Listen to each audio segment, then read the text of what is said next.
ఇద్దరూ అగ్రనటులు. అందులోనూ తెలుగు చిత్ర పరిశ్రమలకు రెండు కళ్ళలాంటి వారు. ఓ సినిమాలో కలిసి నటిస్తున్నారంటే ఆ సినిమా టైటిల్ ఎలా ఉండాలి?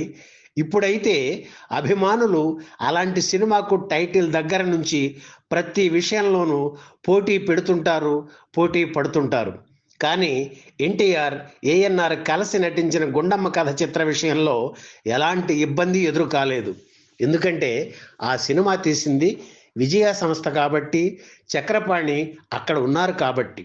తెలుగులో విజయం సాధించిన గుండమ్మ కథ చిత్రాన్ని మనిదన్ మారవిల్లై పేరుతో తమిళంలోకి రీమేక్ చేశారు. ఎన్టీఆర్ వేషాన్ని జెమినీ గణేశన్ పోషించగా, తెలుగులో తను పోషించిన పాత్రను తమిళంలోనూ చేశారు ఏఎన్ఆర్. ఇది ఆయనకి 100వ చిత్రం కావడం విశేషం. సూర్యకాంతం పోషించిన గుండమ్మ పాత్రను సుందరీబాయి చేశారు. సావిత్రి, జమున తమిళ వెర్షన్లోనూ నటించారు. చక్రపాణి దర్శకత్వం వహించిన మనిదన్ మారవిల్లై 1962 జూన్ 8న విడుదలైంది. పెద్దగా ఆడలేదు.